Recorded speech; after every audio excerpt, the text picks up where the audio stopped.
All right. You good, Eddie? Yes, sir. You sure? No. I don't have headphones, dude. It's because you don't like hearing your voice. I can't, dude. I'll be too distracted. I don't know how you guys can do it. I mean, I don't know. you can. I you probably can- would have got used to it by now. If I... You can manage the levels on it, dude. Like, I mean, you can Well, turn we it. tried that, huh? You can turn it down enough to where it's like equal to where you can hardly hear it. You Well, know. then what's the point then? But then, like, so it's like if he does do like the soundboard, you know, Yeah. like you're in on the joke. Yeah, that's true. I feel left out, dude. What's up, everyone? Welcome to Betamax. My name is Fidel. Joining me on this episode is Eddie, Jose, and Omar. Hello. There you go. There you go. Dude, when I was like editing the last episodes we did, I forgot that you took a bong hit, and I was like, "What the fuck's that noise?" Hell yeah. Did you leave it in? Hell yeah! All right. Hell yeah! Well, it's only because like you said that Eddie did a really good like imitation. Yeah, I could have sworn you used to do That one. was a real bomb, dude. No, I wasn't me. I'm pretty sure, like you would take a sip. Yeah, you would do that, and then I would just be obnoxious, dude. could have swore you did a good one though. I don't remember. I guess Maybe. I don't know. you don't know. You want to give it a try? I'm straight edge. I can't put me out there like that, dude. All right, Jose, what do you want to talk about? Well, I thought it would be cool to kind of reopen like a previous conversation I know you had on the podcast before.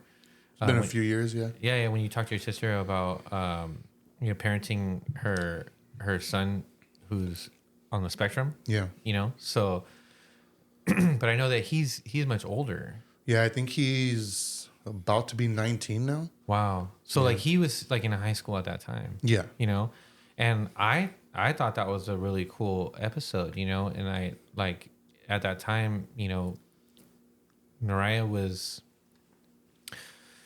like 7-ish, you know, so I mean, she's old enough to still be like in the thick of it. Yeah. And I thought it was like a solid opportunity to, you know, keep it like an awareness level, a relevant conversation, you know. And I know that Omar, you have your daughter who's 5, correct? Yes. Yes, sir. Yeah, and she was recently diagnosed on the spectrum. Like, so how long ago? Well, she was diagnosed at 2. 2. Yeah. She was nonverbal. We thought maybe she had something wrong with her hearing because we would call to her. Mm-hmm. She wouldn't respond like immediately. Mm-hmm. So we kind of figured, okay, there's something off. So we did take her to a specialist for hearing because we thought maybe there's something wrong with her hearing. And they did do the test on her, and they did say to us that she did have an ear infection from a cold that she had, and that definitely did block her hearing for a few months, which was during her development stage. Mm-hmm. So they were like, "Oh, okay, so this might be causing her to be delayed." Mm. So we're like, okay, well, is she delayed or does she have autism? Yeah, like which one is it? So it's like that could have presented like an obstruction during that developmental period. Yeah. And that's what they were telling us. But then a few months later, we took her to get evaluated. And when we took her to get evaluated, they told us, oh, yeah, they diagnosed her with severe autism. Mm-hmm. You know, was it level 3? Mm-hmm. I think because they do levels 1, 2, and 3. Yeah, it's like the support like needs. Yeah, to like support tier. the needs. Like, so after we did that, though, we were luckily able to get her into early start. Oh hell yeah! And they came, early start came. They came to do the therapies with her. They did speech therapy, regular therapies, and ever since they started all those, the early start, her development pushed. Mm-hmm. But as her development pushed, we realized they were able to tell us like, okay, yeah, she definitely does have autism. She's definitely nonverbal. Mm-hmm. There's things that she's gonna need her ABA and speech therapy, And after that, we've gone through the process. It just sucks because right now, because the process just takes so long. Mm-hmm. It just takes so long to find a therapist, an ABA therapist, and then you have to have another therapist. Like, we're still on a waiting list for a speech therapist, and her behavioral is top notch. Like, right now, she's doing preschool, and they're telling us at her school, they're like, out of all the kids we have, because she's in a class with 13 kids that have autism, and they're like, she has no behavioral issues at all. So when you say a class of 13 other kids who are on the spectrum, is this a preschool that's like... It's the elementary school. It's part of the district. Oh, it's like TK? It's TK. So TK, but it's TK, but before TK, because they have it's kind of like a before you get into kindergarten. Yeah, that's typically TK. But I mean, like, is it like a specifically like autism or like sensory? Yeah, it's a specific autism sensory like program that they have at this district. So luckily we were able to That's badass. get her into the Fontana district because they have that. Because I live here in San Bernardino, and San Bernardino they don't have those programs. Dude, She would have had to go into classes with like regular students with a big class, and she wouldn't have that one-on-one dude, help. And now she has that one-on-one. that's awesome. Because Naraya's in a class like that, and she's been in that classroom setting for the last like 2 years. But again, like she's in 4th grade, right? And before that, she was in like your like standard like special ed class. So she was amongst the other children who had All kinds of different disabilities. like it was like a litany of different like types of disabilities, so like, and it got to a point where even the teacher during an IEP meeting was telling us like, hey, we think that this classroom setting is holding her back. Like there's these other types of classroom settings that are like more custom, like tailored to children who are on the spectrum.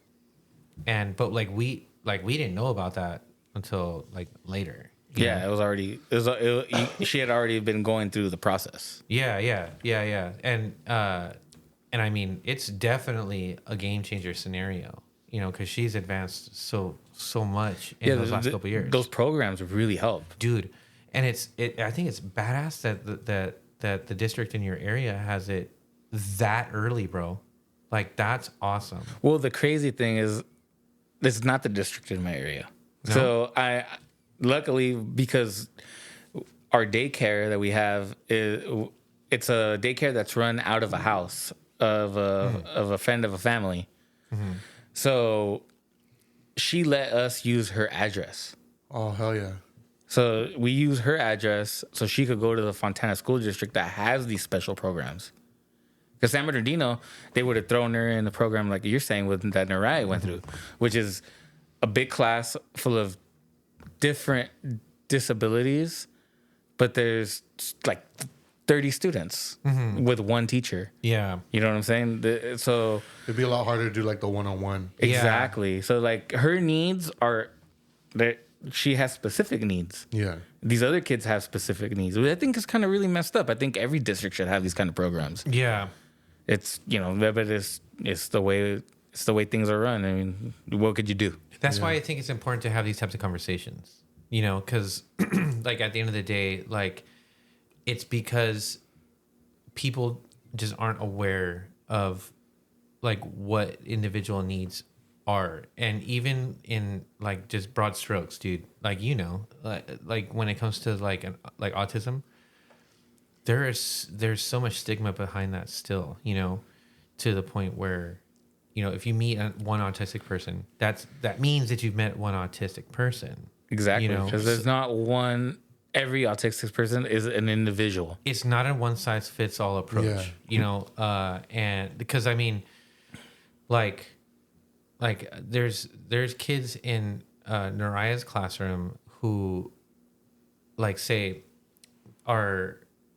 have already kind of like finger quote graduated into the next level, which is basically like let me put you back into the regular. So she's technically right now in a moderate to severe setting, and when she advances into 5th grade, it's going to be a moderate to mild setting, you know.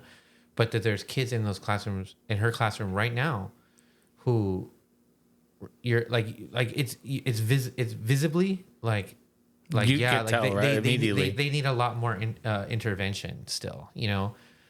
And excuse me.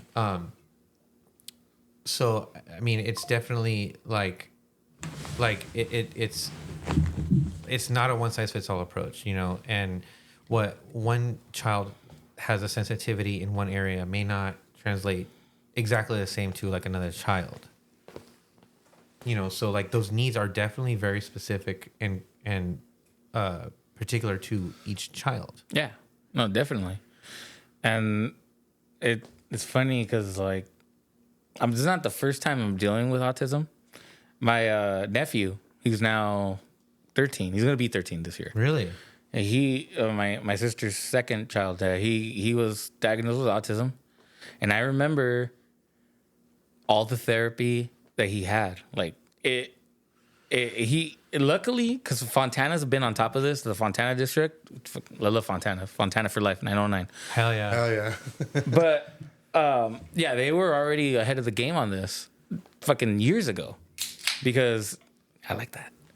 So years ago, he had this autism. You know, he's 13 now. So back then it was like a new phenomenon kind of thing. You know what I mean? Like nowadays it's more common, but back then it was like it wasn't as common. Yeah, I mean, like there's definitely like a lot more awareness and a lot more like knowledge now, but I mean, there's still like a long ways to go. However, like because what you're saying is like you're familiar with it because of your nephew. Because of my nephew, right? When Naraya got her diagnosis and we were trying to navigate, it was like, brand new. I had like no idea, dude.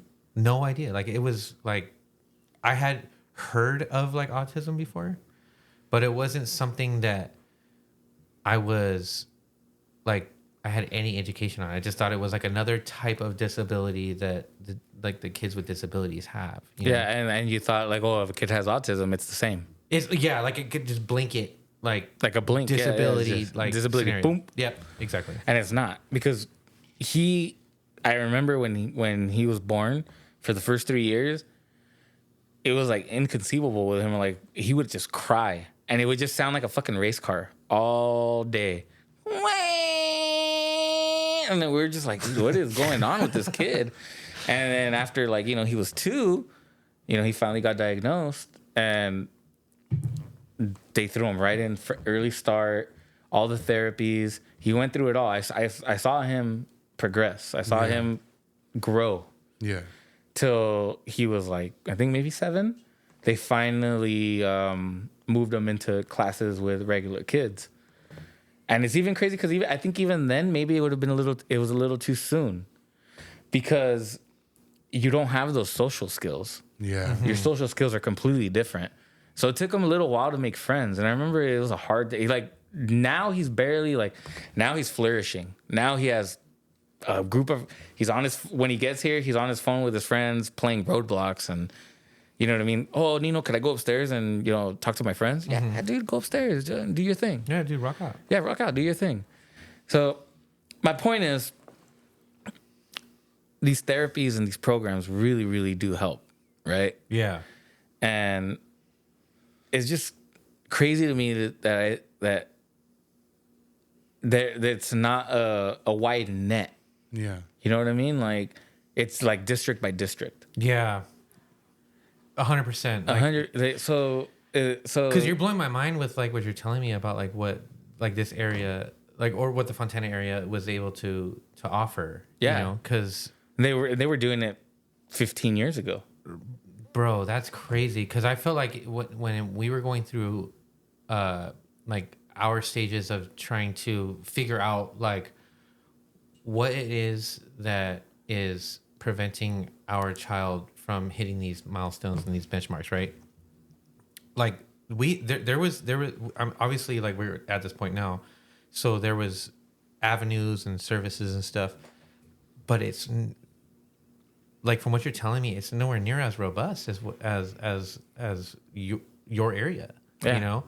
And man, that's really fortunate, dude. Yeah, like yeah, it really we does make lucked the out. difference. It does. Because I can't imagine where my daughter would be right now if we didn't have that choice of, you know, having those programs that she has right now. Yeah. Like if she was put in with like 30 kids that have all kinds of different disabilities with one teacher, like where would her progression be right now? Because I know right now she's still nonverbal, but everything else is like top notch. Like she understands everything. She knows how to communicate with us, like to tell us what her needs In her way. in her way. I mean, there's signs that we taught her. She knows her signs now. Like she Yeah. knows the signs for like help or more. Yeah. Exactly. Like Hungry. Yeah. like the typical stuff. Yeah. We did the same thing. Just because I mean, it's very similar to Naraya in the sense where because she was nonverbal for a very long time. You know, she didn't start talking like legitimately putting like more than maybe a couple words together until she was maybe about 6-ish, you know. And what I got out of it was something similar where her receptive language was very strong. Yeah. But it was the expressive language where she was delayed.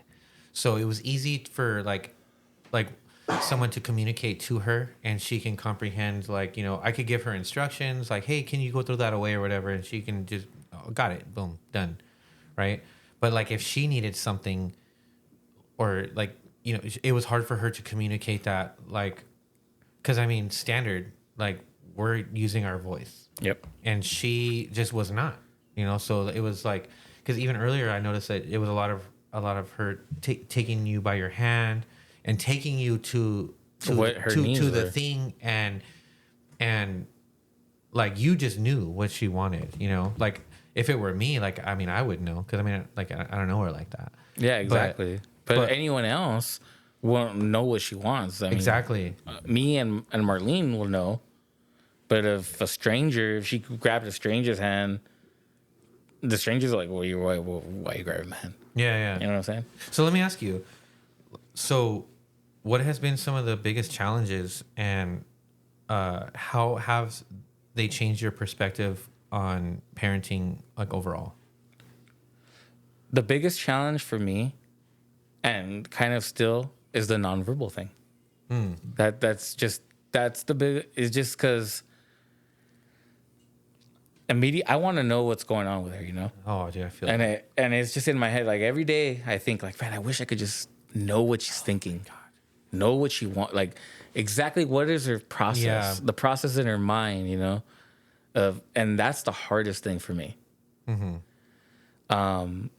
But the way I feel like the whole experience of, you know, since she got diagnosed with autism and everything, has really like honed in my parenting skills as being a patient, because you got to be patient.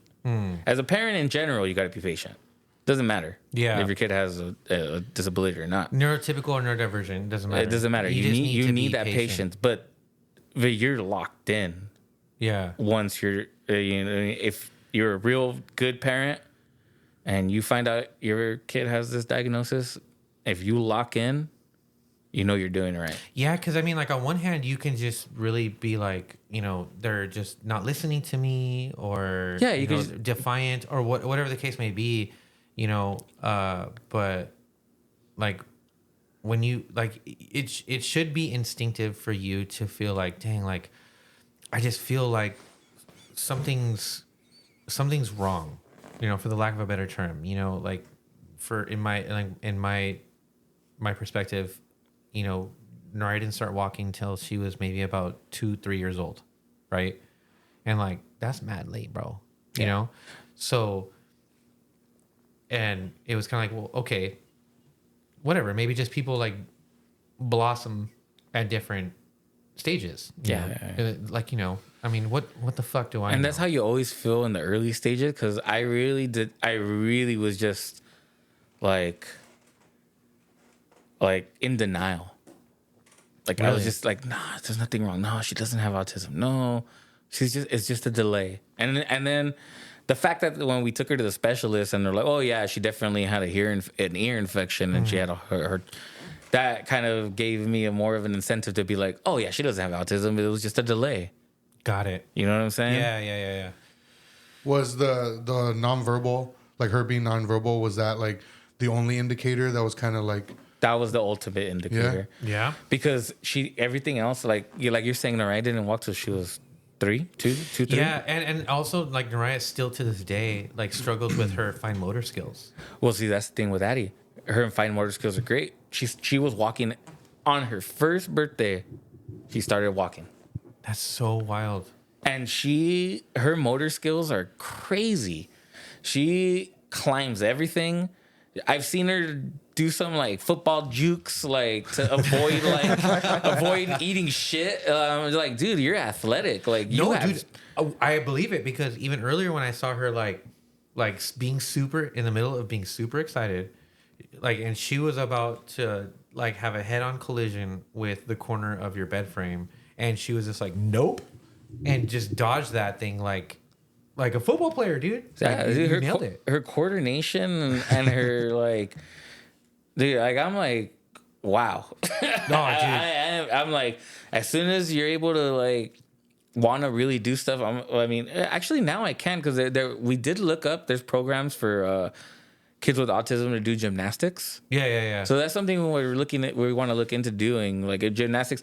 And she loves the water, and that's the thing that freaks us out because she will run head into the ocean, run head into any pool of water. I feel that. Dude, like, and she loves water. It's funny. Like, there's classes for autism kids to learn how to swim. And I think that's a skill that I think every person should know. Yeah, and like, and it was fun. And I'm glad you brought that up because I've thought about the same thing because our running joke in the family is like, when in doubt, just add water. Because Naraya is just going to have a great time, right? And we found like this indoor aquatic center that's like literally around the corner from my house. And they have a whole ass person, I guess, who like has their own sessions with like children who are on the spectrum or have special needs, you know, and they frame it around water safety, you know, so it's not so much teaching someone how to swim, but rather water safety in general. And I'm like, dude, that's awesome. That's awesome, you know, because for Naraya, like her receptive language is just dialed in, so like it's easy for her to kind of like being told something and then she retains the information and then she acts upon it, you know.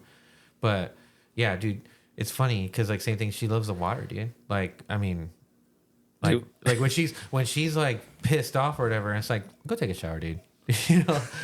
And she'll put her in the shower, and I tell her to pick like 10 toys, right? Like, but they're like little figures, right? I'll pick like a handful, you know, and she'll pick some and she'll go in there, boom, like whatever the fuck she was just like the hurricane that was about to occur, like she forgot about it, you know. It all goes away. So like when in doubt, just add water, dude. And I feel like that's kind of like a standard thing with like all kids. Like all kids like to play with fucking water, dude. Yeah. Like, everybody loves like super soakers, water balloons, like slip and slides. Everybody loves that shit. Man, I was poor, homie. I got the manguera. That's it. No, but still, but even still, like when it was like you put your finger over the hose and you're just like, It was like the best shit in the world when you're a kid. Yeah, like playing with water. I get that because I would go out there with the manguera too, and I'd be like, all right, hell yeah, you know what I mean? Just start having fun, just soaking my sister, and just, you know, getting wet, having fun. So I get the whole water thing, but it seems like an ultra like obsession with her. Like we took her to where did we go? The Great Wolf Lodge, that indoor water park or whatever. How was that? It was great. It was fun, and she loved it. But we were in the what's that, the wave pool, dude. thing? I had a feeling you were gonna tell me that because when we went there, it was for Joseph's birthday, and the whole time, dude, it was like all Naraya wanted to do was just chill in the wave pool. That's all she wanted to do, and she thought it was so fun and so funny. The same thing. She was like, cracking up dude, the whole time, Same dude. thing. Same And thing. it was like, dude, like, I wish I was having as much fun as you are right now, dude. Like, yeah, I wasn't having that much of a blast because I was taking care of her and my nieces and nephews. yeah, and it smells like chlorine as fuck. Oh, Right? yeah. Like in that, because it's indoor, you know, and then you have like the bar and you're like, fuck, I'm gonna get myself a drink. And it's like $14 for a michelada that's like this big. Like, I bought my 6-pack of Voodoo Rangers in the hotel room and I just pounded those before I went out. my man. Not gonna pay $15 for a cheap ass michelada. Not even a real one. but yeah, dude, when we went out to that wave pool, she had her floaties on and everything, right? Yeah. But she didn't give a shit, dude. She was just walking straight. She was Yeah. walking straight, like as deep as she could go. And then when she got to the point where her feet weren't touching the ground anymore, she like just put herself to the side and just like halfway drowning and laughing at the same time. I'm like, what the hell? That's hilarious. I'm like, what are you doing? No. It's funny you say that because I remember even going like we went on one of those Disney cruises once, and she had a really good time like in like the splash pad they had on the boat, and then there was a day where they had docked at like the Disney private island they have. And, of course they have a private island. Yeah, dude, it's pretty sick. And it's and then like we went out into the water and she had like the life vest on and everything. And bro, she was just like she was going mad deep. And so like I was just following along with her and stuff. And bro, like I was really impressed in that moment. Like, bro, like you can swim like really kind of good, you know? Like so now, like with all things considered, like because I acknowledge that she has like like her muscle mass is like low, so she's like hypotonic with her muscles, and she does have the delays in her fine motor skills. But dude, like she doesn't even use like floaties and shit anymore. Like she's like in her face, like she's underwater, like the whole time, and like. At first, it was hard to get used to because you're like... It's scary. You know? I would be the same way. Like, hey, Raya, you know? Like, you have to call her, you know? But she's fine, dude, you know? And man, just getting all up in there. It's funny you say that, dude, because same thing. Dude, I cannot even enjoy myself. I'm not even gonna lie. Same, but it's not only because it was just because I also had like I said I was taking care of my like two one niece and two nephews, and I kept telling them like they're already old enough to know. Well, one of them is already like 10, so she could swim. I didn't have to worry about her. I looked at her, I watched her skills, and I was like, "You're good. I don't have to worry about you." But the other two kept wanting to go farther in. And I could see that they're not good swimmers. And I don't know you're how, stuck between like watching these two fuckers and then like and then Addie. Yeah. At the same time. For like 20 minutes until like the rest of the fam came down. I would need to smack some Voodoo Rangers too. So let me ask you, like, what are some like misconceptions about like autism or like raising an autistic child that you would like to maybe like shed some light on? Well, I've never been judged, I guess, yet on my kid's behavior. I've seen it though, and those are the things that What do you mean? that piss me off. So actually, it's funny. It's happened at the Wolf Lodge. There was another kid that obviously had autism. Like, I could see it. Like when you're a parent of autism, you could tell when. Yeah, like your autism radar is, you know, it's pretty high. Yeah. So there was this kid, a little older than Addie, and he went behind. There's like an ice cream parlor that they have there, and he went behind the ice cream parlor and started putting his hand in the ice cream, right? And the mom went, "Oh no!" And she didn't notice that he went over there, and she went and grabbed him, but there was other parents there, and of course, it had to be a fucking Karen. Oh yeah. And she's like, why can't these people manage their kids, blah blah blah. I'm like, dude, like you're like judging without even knowing the fucking situation. Yeah, I feel like, the if it was context even behind like it. a regular kid, like who, it's a kid. Like, They're just curious, you know. Like, I mean, dude, I can recall a time where like my brother Bobby, you know, we were kids and it was like we were hanging out we lived across the street from the school we went to, and they had just painted like the outside of the wall. And there was a sign, it was taped off, and there was a sign on it that said wet paint don't touch. And he was like, I mean, I'm gonna touch it. Like, is it still wet? Is it still wet? You know? And he went ahead and did it. He's, yep, it's wet. Like, and he had paint on his finger, you know? Like, dude, just naturally, like, kids Curiosity. are, like, curious like that, you know? So it's kind of like, I don't know. So it's that whole, like, behavioral thing, I think. I think for me, it's like people that don't have kids with autism just automatically assume, like, oh, you can't control your kid. It's a behavioral thing. Like, I agree. I think because, like, for us, it's a lot of when we are out and about, like, we often, like, so, like, Naraya will, like, she has her stims, you know, and, like, she's very vocal with, like, her stims. She'll spin a lot, you know. Oh, I get it. Addie has the same exact stims. Yeah, you know, and, like, when she gets excited, she'll, like, you know, do the hand flapping and stuff. You know, and like, I feel like by and large, our experience, people haven't like had a problem with it, you know, like I feel like they see her and then they kind of just like, no, you know? Yeah. But other than that, like her other behaviors would just be like, you know, when she gets upset, like she just goes from 0 to 100, a fucking million, dude, you know? And sometimes like that's challenging in public, but I don't think it's challenging for her. I think it's more challenging for us because like we get embarrassed, you know, like you want your kid to be well behaved, you know what the expectation is and stuff like that.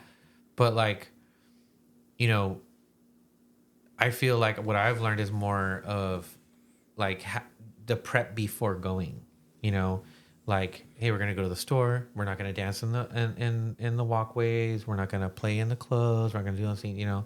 So that she kind of knows what the expectations are, and it helps kind of minimize like the frequency of her kind of just, you know, being her in that element, you know. Because like when we go to like Target or whatever, bro, like she hears the music and she just wants to fucking spin and dance like in the walkways, and people are like having to like move around her and stuff.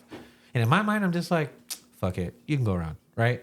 Yeah. But like realistically, you also want to be a cool guy and just be telling her, hey, like you don't, not in the walkway, like do it over here, like there's plenty of room. Kind of social norms. Yeah, exactly. You know, and so that's why I'm saying like it's more on like us, you know, and I'm often at times like thinking that people are judging. And they may not even be judging, but like I'm just very quick to be like, no, don't do that, you know. And I just think it's just because like, you know, I was raised that way, dude. Yeah. You know, like we were raised to it's like, you know, go to the store, like, you know, fuck around, like this isn't a fucking this is not a playground. Yeah. Vas a ver, you know, like that's how it was, you know, and it's having to be in this situation with that nuance, right? It's challenging you as a parent, and that's the part that I find difficult. Like it's just for me, you know, because I mean, just because my kid is she's just being her, dude. Like, and she's it's victimless crimes, you know, harmless, dude. Like not doing anything. So like I've learned to just kind of like back off, and like, and if somebody has a problem with it, like I look at it as more of like an opportunity to have a conversation, right? Like I'm not gonna fire back immediately and be like, no, fuck you, you know. But it's just like I'm like, oh, I apologize. Like she's autistic, she's just stimming, you know, and then hopefully, if they don't understand, that is a chance for them to understand, you know. But it just give them that opening. Exactly. But it had like it hasn't gone to that point, and I think that by and large that's because of like there is like it has moved. The needle has moved on the awareness of like autism in like the everyday experience with people, you know. Yeah. Especially with kids, you know. maybe not so much more like with adults, but like with kids though, like people are a little bit more aware of that. Yeah. Do you have other kids? No, just the one daughter. Just the one? Yeah. And you say you're like, you have nieces and nephews. How has like their reaction been around her? Like how their behavior around your daughter? Well, since like I said, like my nephew, he's the middle child out of my sister's kids, and my oldest, she's grown around him. She had to be the big sister, and I remember it's crazy because I remember a family party that we had gone to when they were still little, and he was still like 4. He might have been like Adeline's age right now, and I remember at that time, because the family doesn't get together too often, so when all the little cousins get together, it's not like they don't know each other super. I mean, they know each other, but they're not hanging out all the time. Yeah. So his behavioral stuff was kind of like different for the other kids, so the other kids were kind of shunning him a little. Yeah. And I remember his sister kind of going with the group, and I specifically remember my sister going up to her and like telling her like, "Hey, you don't do this to your brother.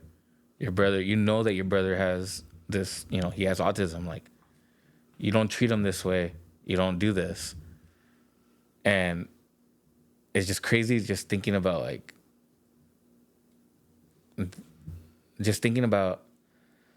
the way that like the whole social thing. It's like, It's funny you say that. it's just like interacting is so different. Yeah. And I remember with her at that time, that was her wake up call. That was my sister telling her like, you need to take care of him. And since that day forward, she's always had his back. Till this day, she's always, big sister to the max. But I remember that being that one moment that she's a kid, so she's trying to fit in with all her cousins and everything. Yeah. So I think because that moment was the moment that I think like, okay, like the interactions that he's not going to have a problem with his siblings because my sister had it on check and was able to like show her, like, you know what I mean? What a cool way for her to to do it in a way where she's like is to model that, and have that conversation rather than like reacting on emotion in that situation. Yeah. I'm glad you bring that up because, like I often think about, cause Joseph's younger than Naraya, but dude, he's got big brother energy. He does have big brother energy, dude. And, to me, like, I don't want to ask him. I don't want to engage in the conversation and like say, hey, like, did you notice that like your sister's like different, or anything like that? Yeah. Like, I just don't think it's appropriate. Yeah. So he's really little right now too. So like, but I feel like he knows, like, cause he'll make jokes like where he'll roast her, but it's like roasting like her like stems and stuff. Yeah. And it's hilarious, So like to me, it's like I know that he has like an awareness of it, but like doesn't know what's going really on, is. Yeah. And so when I noticed that, I told him like very very early on, like everybody's different, that doesn't mean that someone is better or anything like that. I said at the end of the day, dude, like we just like you got to make sure that you lead with kindness all the time, and he like I'm always curious to see like how he would like react in those situations, and they all seem to just kind of like mesh very well, and he's very good about it, which I'm very grateful for, and like low-key, I kind of look forward to the day where he fucks up, so that I can explain, so I can have that conversation with him, because I feel like I could tell him like, bro, you know what's up, and you've known what's up for a long time, because you're 5 years old right now, you're about to be 6, and like I feel like something, right? So this was a choice you made. Like now we can have a conversation. Now I can bestow this knowledge on you. I can teach you something. I can bring this awareness to you, And now you could be that leader moving forward as you grow up into becoming an adult, you know, like at a young age. Because I didn't know about something like autism or anything like that until I had kids, Yeah. you know. So It's crazy you said because my niece must have been 6 at the time when that happened. So it was around that age. word, When she was like 6 years old. interesting. And like that conversation that my sister had with her, I feel like it really hit her. It really hit because she has been nothing but like the best big sister to her brother, knowing, you know, what his shortcomings and what his strengths are, and be able to understand where he's coming from without having this like judgment of social pressure. Yeah. You know what I mean? Like, oh, he's not normal. Yeah, but shout out to her for like I said, like not just being angry and defensive. No, like, exactly. Like No. Mama Bear, you know, Oh, like recognizing that the cognition was there with the child and engaging in that conversation in a way where it's like, dude, you know, like we don't do that, Yeah. you know, and then that was a memorable moment for the child moving forward. Exactly. That's sick, dude. That's sick. I mean, that's what I try to do, you know? Like, and I feel like in general, dude, like with parenting, you know, it's the not reacting, you know, cause let's be honest, like we're all like Latino men and we were raised like by like Latino men, more or less, you know? And like, we just like we're taught to like handle things a certain way, you know, like Kind of keep it inside. yeah, you know, and like the only emotion that is acceptable is the aggressive ones, you know, anger, you know, things like that. So it's very reactionary, you know. So like what I've gotten out of it is like how we're going back to like the patience thing, but like dialing that down to a very specific, like I can't control.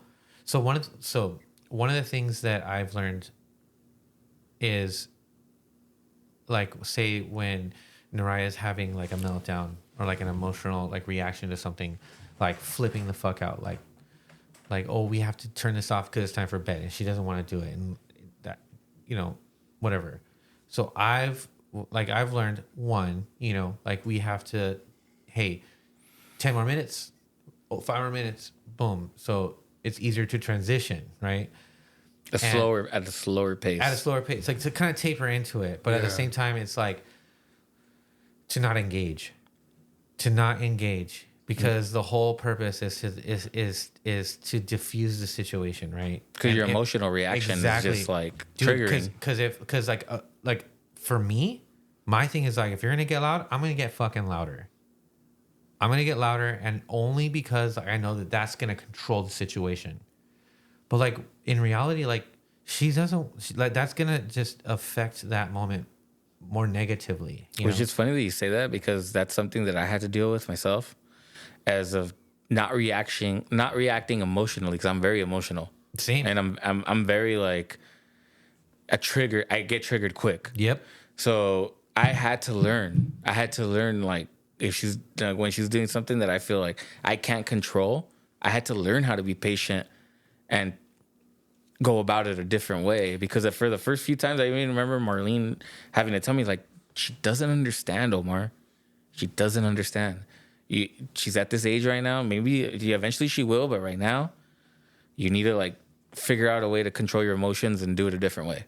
Yeah. And I had to learn that, and that was difficult for me, dude. And same, dude. Because I mean, like, it's difficult because you're you do the reaction like it's knee jerk, but then like now you have to like once it's done, you feel like shit. Now you have now you have to, like you made the mess, right? Yeah. And it's like that shame that you feel, you know.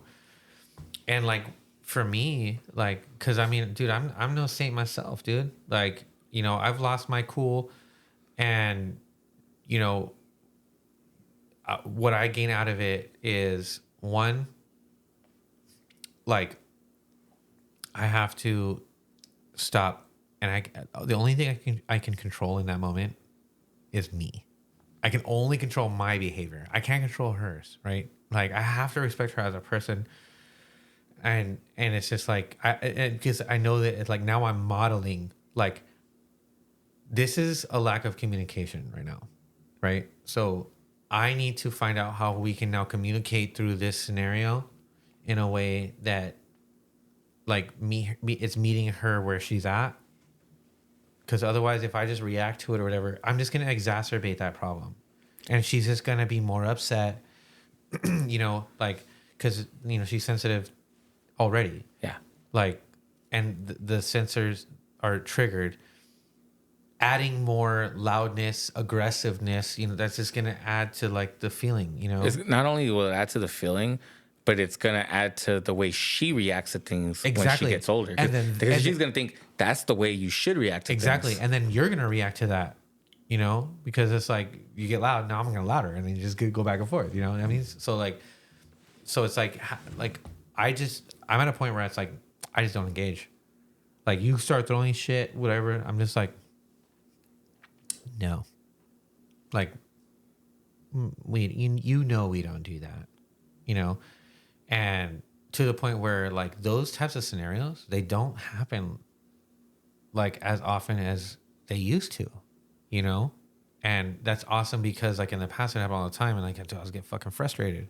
But now I'm not frustrated anymore because I know that like when it happens, I'm just like, okay, my mind goes straight into like, okay, I have to employ this particular like tone and like it's expression. It's like running a play, you know, like, oh, we're up against the ropes in this situation, like in a basketball court or something like that, you know, like we have to run this play to break down the defense, blah, blah, blah.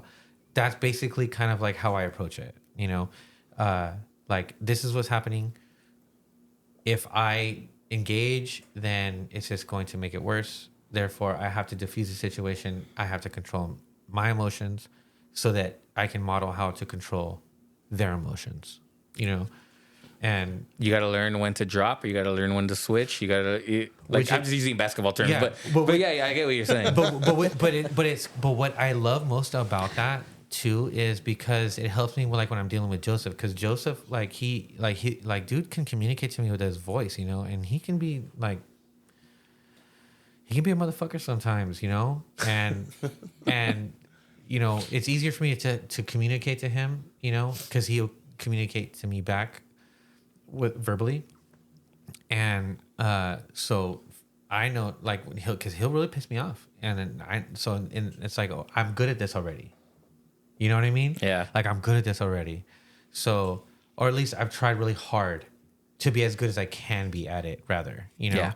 Because I'm not perfect. It's still a work in progress. Yeah, dude, we're human, dude. Like, yeah, and at the end of the day too, like I make it a point to take accountability for when I do fall short on those moments. Cause like, I mean, like, bro, like I work all motherfucking day, you know, like I get burnt out.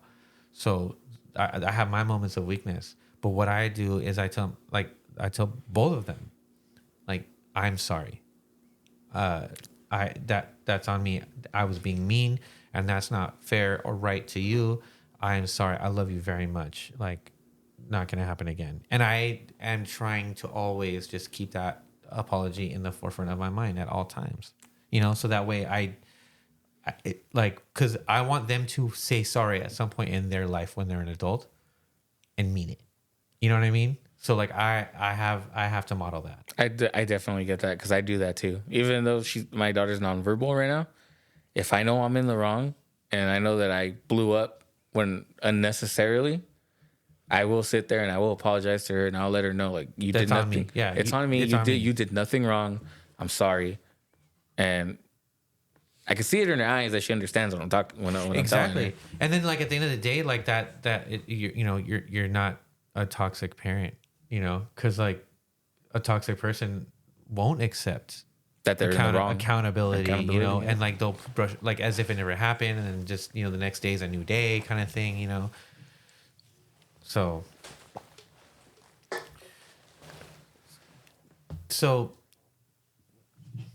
I have a list of questions. I'm gonna ask you another one.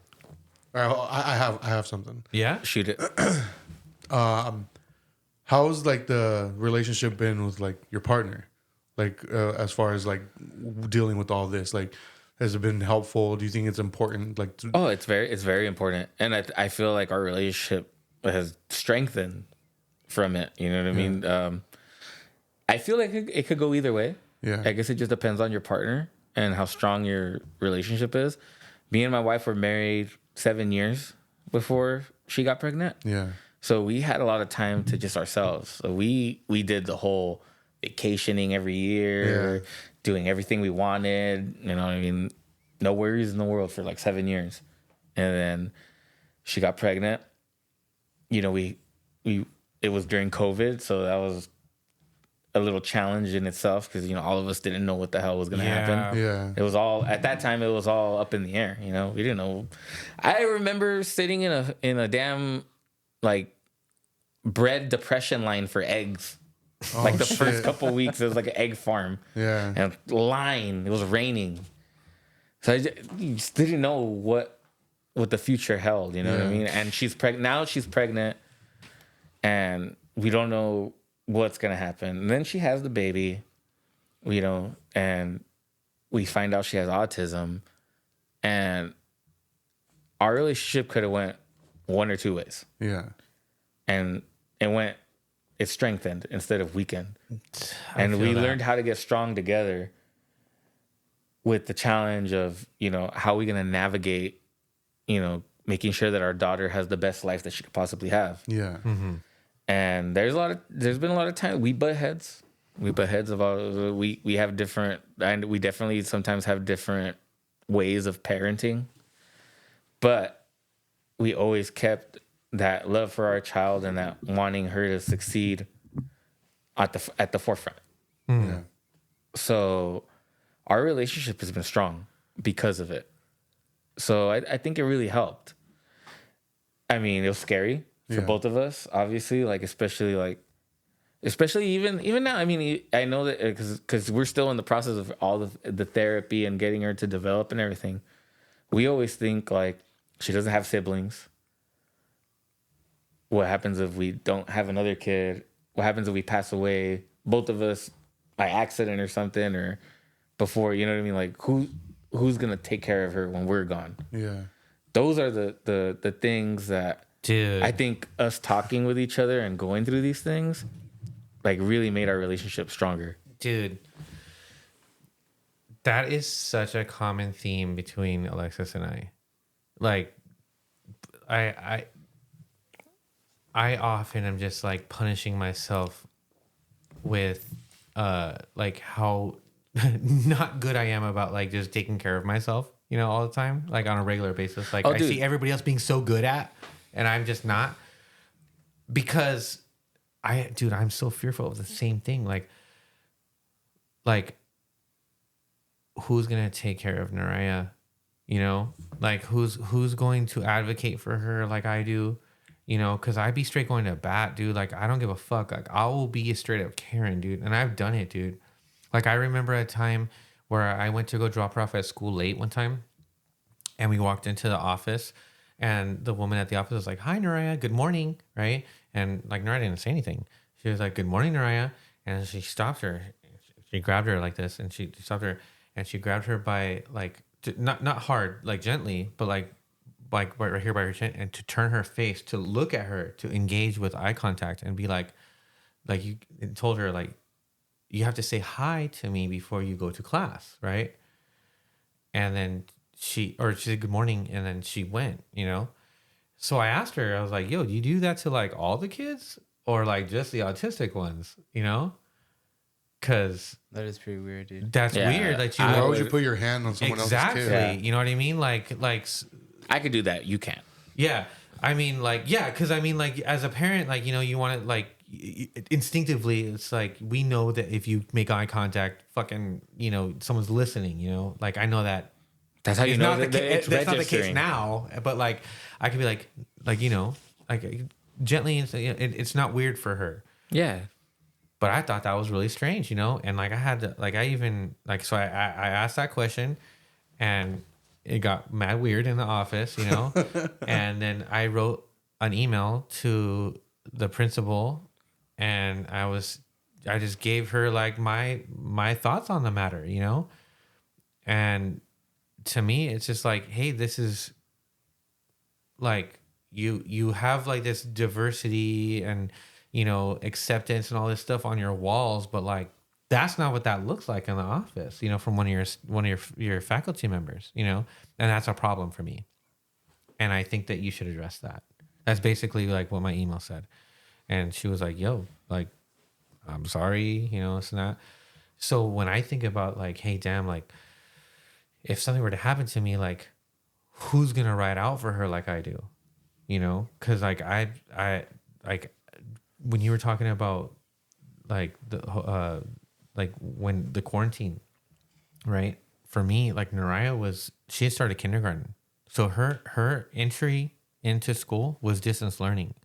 She was previously at a preschool for kids with special needs, and she was doing so great. And we had established her IEP then, and for those who don't know what an IEP is, it's shorthand for it's abbreviation for an individual education program. So for kids with special needs, like they have different sets of goals that they set year over year, you know, and like we just did our most recent triennial with Naraya, you know, and she's really doing a great job, you know. So but that's when we got that established with her at that preschool, and oh fuck, I forgot where I was going with this. So you know, so we had got her in like that early intervention, and when she went to the next like level up, when we moved and she got to that like the next level up, you know, it was like a different environment, and like to me it's like I'm learning, and I'm having to be very, very involved and like advocating, you know. I even went as far as to, you know, try to start like some startup shit, you know, to try to raise awareness, and like also kind of like low key, like make I still have my shirt and my sweater. I was just trying to like a way to like two birds, one stone, make some money at a time, like where it like I wasn't, because of the quarantine, you know. And then having to have like an autistic kid who had like all these services going on to abruptly stop. And then I had to be furloughed and then do the distance learning, and then be like an occupational therapist and a speech pathologist and all that, like just one sitting, you know. And it was very overwhelming, and it was very challenging, and and I felt like I was doing such a horrible job, dude. Like it, like, cause I don't know what the fuck I'm doing, you know? You feel helpless. Yeah. So we had we had this little fucking like laptop that they gave us, you know, and I'm just trying to just like, they're telling me the stuff, and I'm just like, okay, did you hear that? Like, let's work on this thing, you know. And she's over here just like obviously not down. It was boring and it sucked, you know, like, you know what I mean? In retrospect, like, dude, like it was not fun for her, you know. It was like a chore. Yeah, like, and when I think about it, I think that if it was Joseph in that situation, he'd probably do all right, you know. Because he likes, like, it would be cool for him to be like on the computer, like doing his class like that, and he can be a fuck around, like, you know, on the side, whatever, you know. But Naraya, like, it just, the needs were so specific, and intervention was so specific that just did not allow the space for her to thrive. Like, maybe that kind of helped delay her a little bit during that time, you know. But it is what it is, and dude, that was so hard, dude. That was so hard. Like I felt like, you know, I was incapable of being able to be there for her. But like, dude, I was like, nothing else fucking matters. Like, this is my like, focus. I was so zeroed in, like, you know, so I'm like, that's definitely like my main like anxiety, like, and fear, you know. Like, oh yeah, I think about that every day. Like without me, like not because like I think like egotistically like that about myself, but just I know how invested I am with just writing out for her like that. Like, And no one else will. dude, that's what I'm saying. So with like when I'm gone, like who's gonna do it? So that's why it's important to me that like we have these conversations. I talk to my son, my wife and I are dialed in with it, and like everybody we talk to, like we're just open with it, and just it's very regular for us. Therefore, it should be very regular to you. That way, like when I'm no longer around, and like anybody who has Connection, like or whoever's autistic, like they can at least learn from like me and like my effort, that this is the reality in which we live. People's brains work and are wired differently, as if it's a different operating system, like Macintosh versus Windows. And so that way, like as she gets older, hypothetically, like without me, like she's in a good space. She's in a good space. She's in a good spot. Like and we've created that. I've helped create that environment for her. But I'm definitely fucking scared of that shit myself, dude. No, I know. It's funny because so with me, because we had Addie when we were already older already. So I mean, I would like another kid. I wouldn't mind it.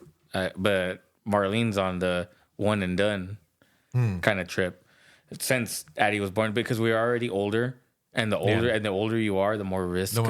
So she's more scared of like, what if we have another kid and that other kid has autism or Down syndrome or something else.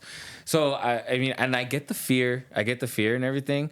And it's funny because my thought process was like, I want her to have a sibling. So if we're gone, there's someone to take care of her. But she told me something that I didn't think about that made all the sense in the world. And it almost made me feel like shit about it, because I didn't even think about that aspect. It's not fair to put that on somebody. It's not. It's not. I mean, it's not fair to have another kid to be like, your responsibility for the rest of your life is that you have to take care of your sister. You have to. I agree with that, dude. Because like when it's like, oh hey buddy, like I'm gonna be gone for a while. You're the man of the house now, and they're like 10, like.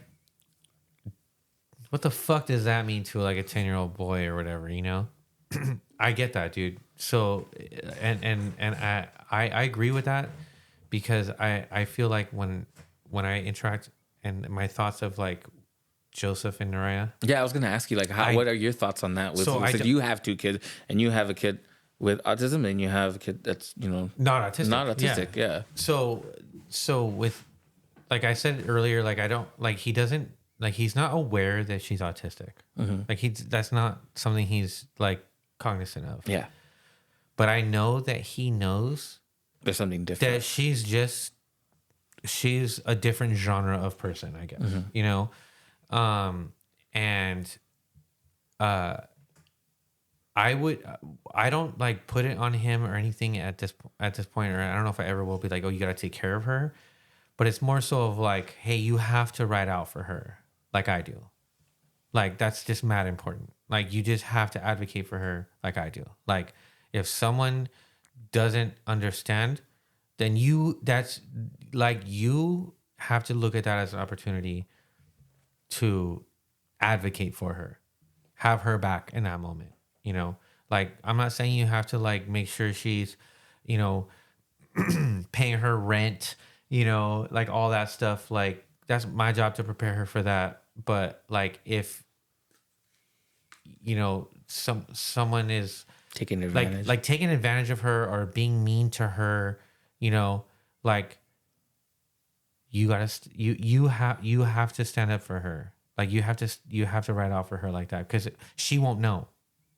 Because at the end of the day, she's not aware of that. Her social skills are on a different level than his. She doesn't perceive like the intention, For instance, like when even something as simple as, like, hey, let me see your, like, let's pause what you're doing right now so that we can go like take a shower or whatever. It's easy for her to perceive that as like I'm taking something from her to do something that she'd rather not do because she's interest driven, So like the intentionality is something that she doesn't like. She doesn't consider it, you know. So if someone's being mean to her, you know, or something like that, and like I'm aware of it, and she's not, like I'm gonna react. And if anything, it's just more like trying to model, not like force dude to react this way, but like model, like this is how we do it. So, and one way I feel like that the one way that I try to approach it like that at a very simple level for him is like, let's say if he steps out of line with like Alexis, like, or he's like, he gets rude, I'll tell him, like, don't ever talk to my wife like that. Don't ever talk to my wife like that. Don't ever talk to my daughter like that. Don't, like, that's the last time that happens. And I'll tell you why. And that's what I explained to him, you know, like I try not to get mad about it. Like I just tell him like straight up, like, we don't do that. And you try to explain to him the whole reasoning behind why we do this, why we don't do this. Yeah. Like it's mad rude. Like it's disrespectful, you know, like we don't say things like that. And like, that's my wife, that's my girl, you know, that's my daughter, that's my baby. Like we just like, if I see that again, or I hear that again or whatever, it's going to be a problem. Do you want problems? You know what's cool about that approach? Because you're not using that's your mom. Yeah, no. You're not using it as it's your thing. It's my thing. 100%. Because I feel like, and that's a little bit more of a like, who? Because to me, like I have to model it. Right? And I feel like it would be very irresponsible for me to not teach my kids to not write out for their family, where it's like you just don't treat people like that. You know what I mean? Yeah. So that's just my approach to it. Like in that sense, you know, like I don't try to like, you don't have to take care of nobody. You have to look out for nobody. It's just like, no, like don't treat my sister like that. Last time, we're not having this conversation again. Because next time it's gonna be a problem. Next time it's flight. Yeah, because I'll straight up ask him like it's gonna be a problem. Like, do you want problems? No. Okay, then let's not do that again. Right? Because for him, like problems is like I'm gonna take Fortnite. You know. You know, because like I've told that fool like, yo, Fortnite baseball. Yeah, I told him like, yo, like I will delete your account. Do you know what that means? And he was like, no. I was like, all of your skins that you worked hard for, all that stuff, like gone forever. You can't even retrieve it back. Like there's no changing your mind. And if you don't believe me, try it again. That's child abuse, dude. It's not child. It's definitely not child abuse, dude. Because dude, like no, that's what. Yeah. Well, I remember like my dad telling me like, bro, like I'm gonna throw all this shit in a trash bag and throw it in the trash, straight up. And I didn't take him seriously until he did it. And I was like, yo, like I look back at that as a valuable lesson. So for like, I'm not over here like whooping someone's ass or anything or screaming at somebody. It's just like, look, man, because at the end of it, like for me, I look at it like this: when you're an adult, right? Consequences. Like, yes. Right. It's gonna be a fucking problem. Like, imagine if a grown ass man over here and comes and disrespects your girl, right? Like, your knee jerk reaction is to be like, like, I'm sorry, it's hard for me to not like give a fuck about this, you know? I want my son to give a fuck about that when somebody's doing something to your sister, you know? So that's kind of how I approach it, you know? Like, not in an asshole dickhead way. It's like, yo, straight up, we don't do that. And it's a problem for me. That's just how I do it. And just because I have that other kid. Yeah. But that creates a what do I want to say? That creates that I don't want to say habit, but I can't find the word for it. Conditioning in a way. Conditioning in a way where just like, this is how you're supposed to react when somebody does this to you or your family. That's what you don't react. Your reaction should be something that isn't a passive reaction. Yeah, it's not supposed to be passive, and it's also not supposed to be like emotionally driven, because like dude's gonna grow up. They're gonna grow up, and they're gonna have to engage in like work, commerce, things like that. So for me, it's kind of like if I was at work, man, I would tell like another grown ass man, I'd be like, yo, I'm not gonna dignify that with a response, bro. You know, if they're coming at me with like disrespect, you know, not reacting like emotionally, but just straight up, just telling them like, like I don't play those games. I'm here to work, you know. So that's why like I try to push it like that. So it's like not. So you're not emotionally reacting at the moment. Like you have a thought process to the way you're gonna react. And it's only because like I know that like I am very emotional about these things. Like I will fucking pop off. Like, and I've made so many mistakes in my adult life that I fucking think about a lot. You know? I feel you. I'm the same way. Because of that, right? So for me, it's kind of like I have that awareness. Therefore, I have the responsibility to like bestow that knowledge. And yes, it might be like conditioning, but like for me, it's like positive conditioning in a way. Cause like I'm not trying to show like, oh yeah, somebody's you should fuck them up. You know? Yeah. Like I'm not trying to raise that dude, you know? Yeah. I'm not trying to raise and like, hey, like, you know, like hit somebody, you know?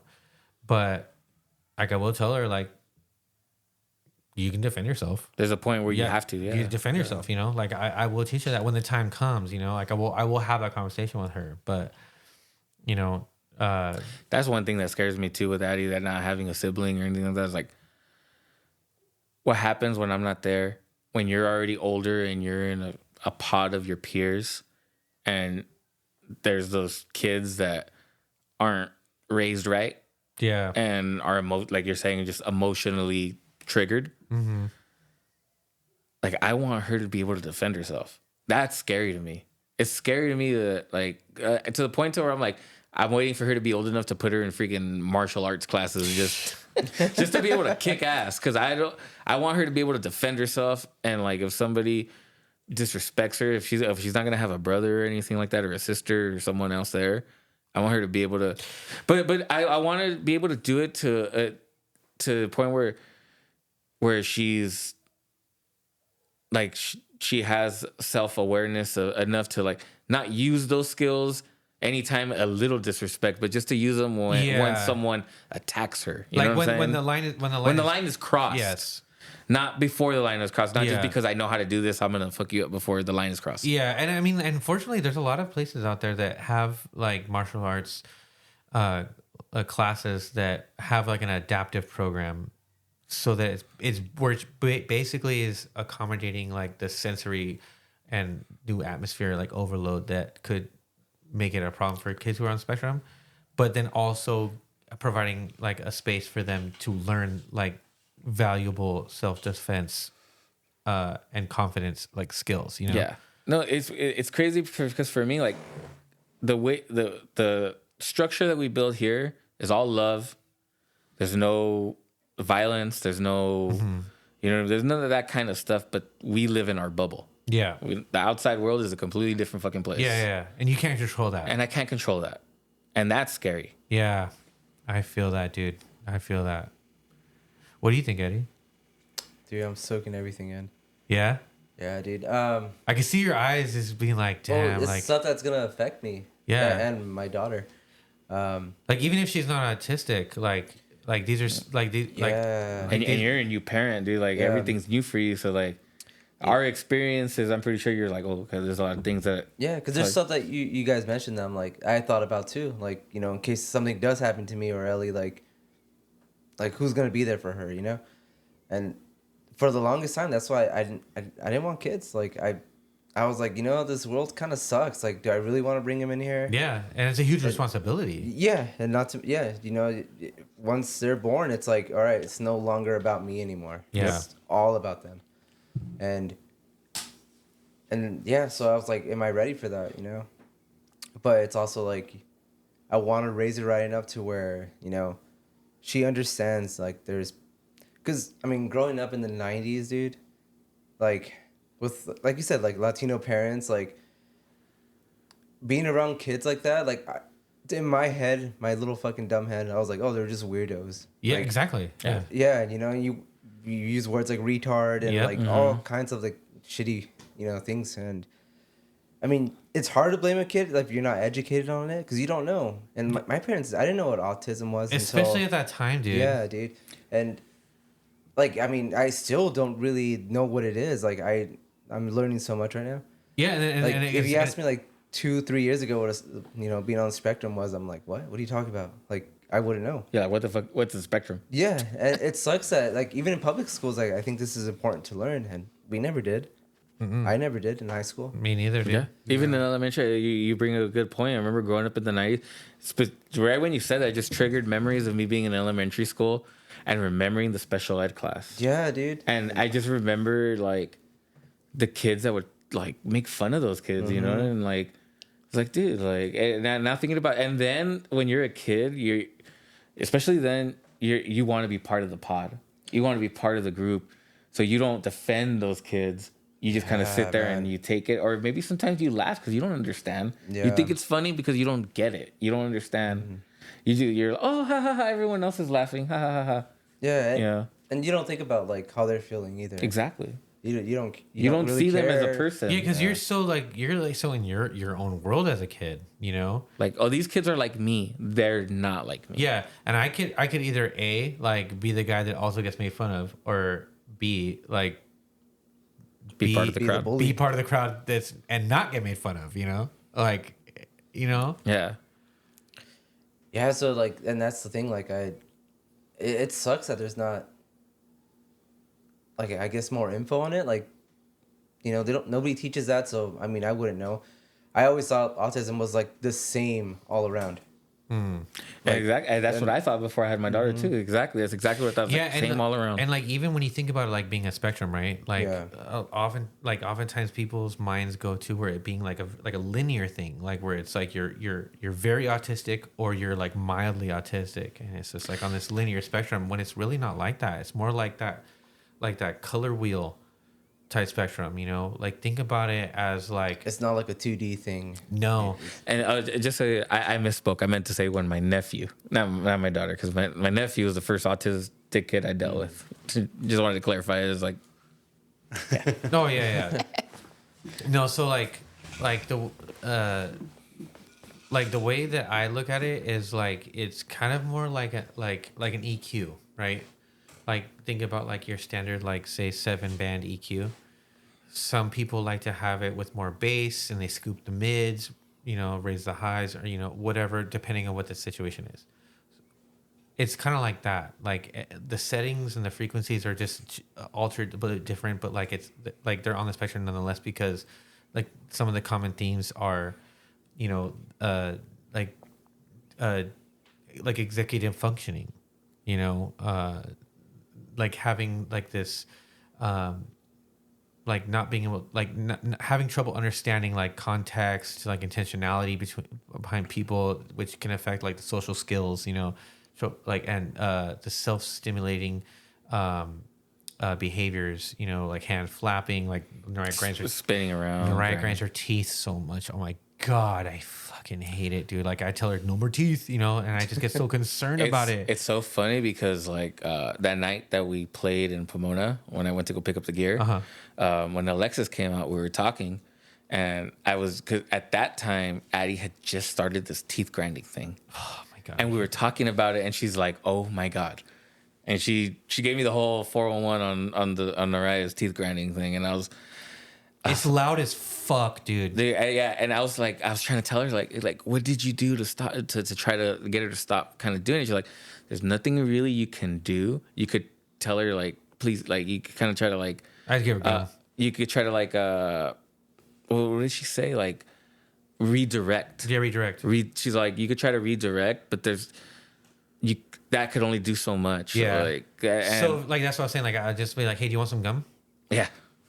And she'll be like, oh, gum? I'm like, all right, cool. Chew some fucking gum for a bit. Because, like, otherwise, like, you can hear it go, grrrr! Like, it's loud as fuck, dude. And you're like, oh my God. Like, it sounds so painful. Like, stop, please. Yeah, I know. It hurt. And it's funny. It hurts my feelings, dude. Like it hurts like my soul. Like I can't do it. Like I'm just so concerned. I started calling her the predator. Dude, Because I would come home and it'd be like, it's like, dude, it sounds like yeah, it just sounds like that, dude. Yeah. It does, dude. That's fucking hilarious. Dude, I was like, oh, the predator's here. That's funny, dude. But That's funny. She did it for 3 weeks and stopped. And I noticed that she has some stims that it's kind of like a stim that she only do for a little while and then like she'll go back to it later. Damn. But the teeth grinding was a new thing. And then she hasn't done it in a while. But I'm just waiting for it to come back. I'm waiting to just You're gonna hear it one to day hear in the the middle of the predator. night. You're like, Yeah. what? It's like I'm just waiting to see those like little laser dots on my forehead. She's like, hey, daddy. All of a sudden, she has like the 4 mandibles and it's like, you know? It's like, wait, yeah, you could talk, but like, what the fuck is up with those teeth? Yeah. What? That's hilarious. Like, so if you like were to have any advice for like a parent who had like suspicions of maybe like, oh, should I get are they autistic or like, you know, concerns or something like that? Like what is something that you would advise a parent who might be feeling that way? First, I would tell them to all those worries and concerns, don't dive into those things. Mm-hmm. Don't dive into those things. Be as patient as you possibly can. And, you know, go get make sure she gets evaluated, or he or she gets evaluated. Once you get the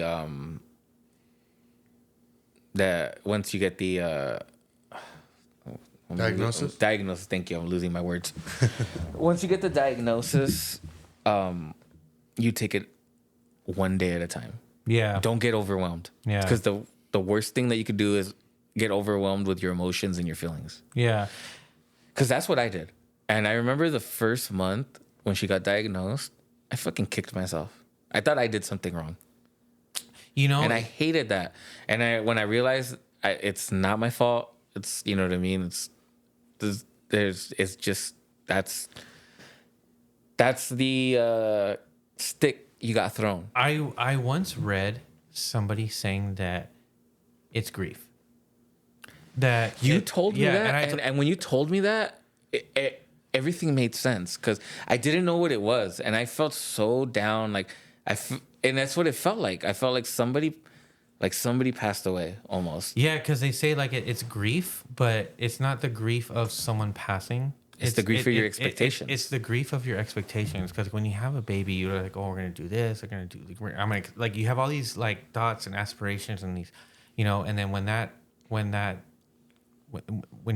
becomes, because they're neurodivergent, they're diverging, you know, like it deviates from those expectations, you know, like now you're like, oh, what the fuck, you know, like so all those expectations, those dreams, those aspirations, they died, because now you have to deal with what this is, and we don't know what the fuck this is. We have to learn this now. It's crazy because we had a long conversation. Yeah, we did. that we had, and it helped a lot. That's why Because you're the only person that I knew that was going through the same situation, and everything you said to me hit hard. Like it made total sense. When you said the grieving thing to me, I was like, dude, like that's exactly what it is. Yeah, and that's because I had all kinds of expectations. Like my daughter's gonna be this. We're gonna do this. We're gonna do ballet. We're gonna, you know, all that shit, Yeah. dude. You know, And dude. It all flies out the window. When I had stumbled on that quote, man, that really, I mean, that changed the game for me too. You know, and I had felt that like since myself, you know, but like what I would advise people in the situation where they start to feel like, you know, maybe something's up with my kid or whatever, it's like you're valid in that situation. Like like how you feel is valid. Like those are legitimate, and like don't second guess yourself, and just go find those answers. Like don't be ashamed. Like there's nothing wrong with feeling the way that you feel, you know, and get those answers. And you don't get the fucking answers that you want, because my situation was, dude, it was a pain in the ass. It was so hard trying to figure out the fucking answers, and we just didn't quit. My job was giving me a hard time, you know, like no one gave a fuck. I was the only person who gave a fuck about it. You know, me and Alexis, you know, like we're the only ones who gave a shit. And, you know, we changed doctors. And I advocate for anybody, like, don't be afraid to do that. You know, like if you know, it's in the best interest of your child. You are there. That is your child. You fucking know. Like if you, like the second you have like an inkling, chase that shit. Seek it out. And if you're wrong, earlier the better. If you're wrong, you're wrong. And if it's not what you think it is and you find out what it is, boom, now you know, right? Yeah. Don't hesitate. Don't feel like second guess yourself, and don't be afraid to be like, this doctor doesn't know what the fuck he's talking about. Because sometimes they don't. They don't. Like we had to deal with like the same questionnaire like fucking 10 times, dude. And it's like, are you joking me? Like we gotta find somebody else, dude. Like someone who's gonna take this a little more serious, you know? So I mean, my advice for a parent, like it would be that like early on, and as early you can get early intervention, you know? The early intervention, that is the best thing you could possibly do. Yeah. Like I fucking don't know where we would be without early start program. And my only other advice would be is if you're really trying to learn about autism, go on fucking Reddit or start meeting people who are adults who are autistic and ask them about like what it was like being a kid, an autistic kid, and learn about their experiences. You will be so much better informed about like how to approach your own child and to foster their development and their upbringing. You know, that did wonders for me. It did wonders for me because like you mentioned ABA earlier, like that's not something I fuck with, you know, and I know the history of it, and Naraya's experience with it was very positive, but you know, what I got out of like the adults who have shared their experiences of going through that as children, I didn't want to, I thought about like how complicit I would be in my daughter's trauma from something like that, you know? And what is ABA? Applied behavioral analysis. Basically, a person comes to your house and they engage in different activities to kind of help them like navigate the world around them and kind of, you know, do some OT stuff, do some speech stuff, you know, but they're all different. It's not all flavored the same. Some are really great. Some are just terrible. With my experience so far, not a terrible experience, but I get exactly what you're saying. Because I've sat there and I've watched the therapy sessions, and I remember you telling me about ABA and what to really look out for, and they haven't been like, nothing that they've been doing with Addie has been something where like it's a forced. Like you got like a forced redirect of behavioral. Yeah. So that's what I've been kind of looking for, because as soon as I see that, I'm gonna be like, nope. Yeah, if it's like trying to get a kid to stop stimming, I'm out. Yeah, no, and they the ABA therapists that we have that are from the center that we go to, they encourage the stimming. Yeah, see, like I respect the need to stim. Like, yeah, bottom line, dude, it's important. I think I only had one time. That's why I wear these pants with these zippers on. Because I sit here and fuck with them, dude. Like, I mean, everybody like has like a need to stim, and just kids who are autistic just have a higher tendency to do so. I think I've only had one experience so far where Addie was like, we were out somewhere in public and she was like spinning around, and there was someone just staring, and I had to be like, well, are you offended by her stimming? What's your deal? And oh no, I'm sorry, I didn't mean to stare. I didn't mean to stare. I was just kind of like, she's just in her own world. And I just remember that being the first time going like, maybe I shouldn't be so quick. Yeah. So quick to like, you know, like jump on someone about stuff like that. That's your like protectiveness. Yeah, you know? it's just, yeah, it's complicated to navigate. You learn going through these things. Yeah. Well, yeah. I mean, I want to thank you, man, for being so open, you know, and having willing to have this conversation with us, because like Jose's right, it's an important conversation to have, And then there's like a lot, even myself, like I don't have kids, but I have a nephew who's autistic, and like a lot of the stuff you guys talked about, I've witnessed my sister go through, Yeah. And so it is important for people to have these conversations and to be able to look for the signs, early on, as early as possible. Oh yeah.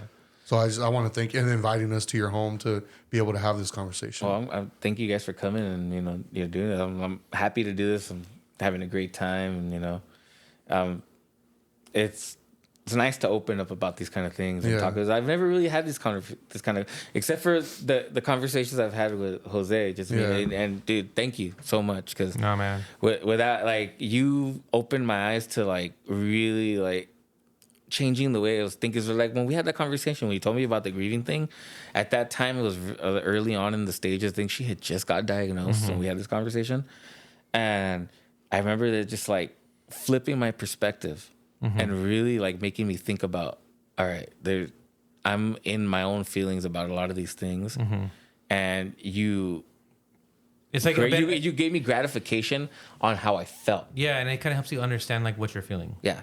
Because I was like, I'm not the only one. I'm not the only one that feels it. Like, I felt alone. Which is, I think a lot of parents that are going through this, or with kids that have kids with, on the spectrum, should do this more often. Should talk to other parents because the experiences are shared. I mean, every kid might be different, but the parents' experience are always almost similar. I agree. On emotion. And if there's anything that I want anybody who's listening to this to take away, is like, you're not alone, And if you're hearing this and you have any type of questions or like suspicions or anything, like reach out, hit the line, like I am super eager to have these conversations. I'm super eager to help like shed knowledge and hear you out and validate how you're feeling. That's very important that we have like a community. It's very important that we lean on each other and learn from each other and spread awareness and lift each other up. Yeah, don't be ashamed about it. I learned this with my sister, because I never realized until I had my kid, and I never paid attention to it.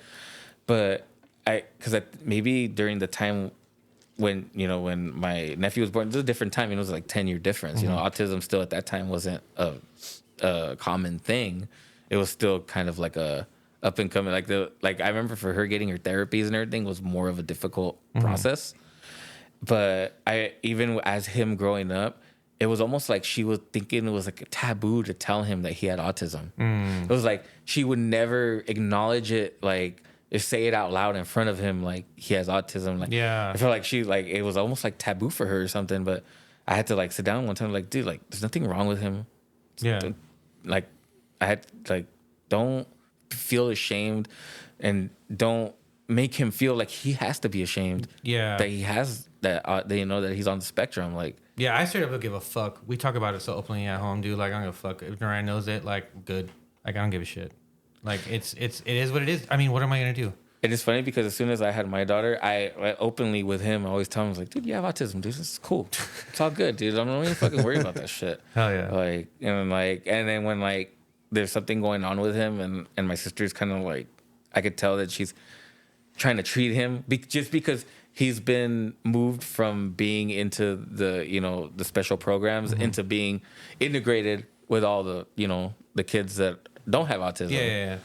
So in her head, she's like, I feel like she thought like, oh, once he's in there, like I can't tell him he has autism because then it's gonna like maybe be a certain way for him. Yeah. But I think to kind of hide it will be worse for him as he gets older. It's a worse fate, yeah. Because he's gonna be like ashamed of it. And it's like, dude, don't be ashamed. You're fucking dope as fuck. Yeah, you like the narrative behind it is like it's something to be ashamed of rather than something to just like accept. Yeah, and dude, like he's cool as shit. Like he's 13 now and like Thriving, dude. Yeah. Like night and day. Which is why I think it's important to have these kind of conversations because it just advocates for that type of awareness. So it's nothing to be ashamed of. It's nothing to hide. It's nothing to look down upon. It's just it is what it is, and you can either accept it or not. And if you don't, like you're a dick, like you're out of touch, and this is where we're at, and this is who people are sometimes, and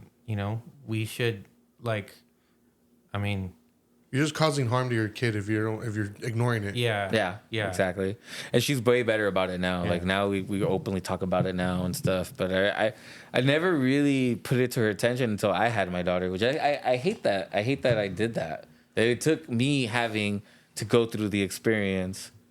And that's what kind of sucks, because I feel like that's a lot of the way a lot of people are. Like a lot of people aren't acceptive or really understanding until they go through it.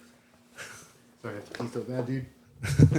No, but like I said, man, like thank you for being so open with us and like for allowing us to have this conversation in your house too. So yeah, dude, for sure. Like I said, I'm grateful for you guys coming and doing this. This is awesome. It's been therapeutic for sure.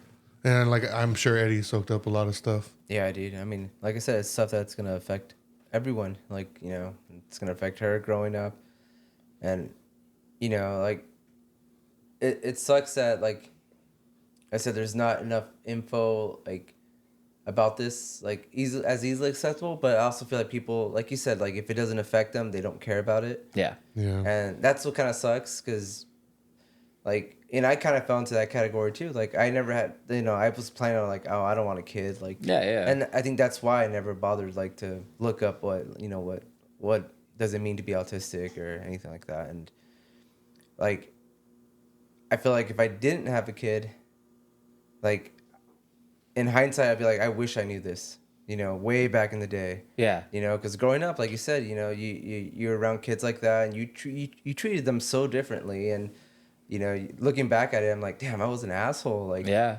I wasn't thinking about them. Like you said, you had mentioned, your kids, if your parents don't teach you anything like that, you kind of alienate them.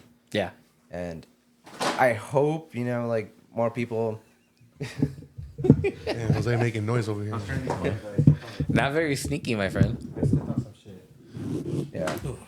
I mean, I hope this episode like reaches a lot of people, and Yeah, I hope so. That'd be I hope great. everyone gets really informed about it, and just makes positive choices with their kids. And I mean, even if they don't have kids, like just whoever they're around, their peers.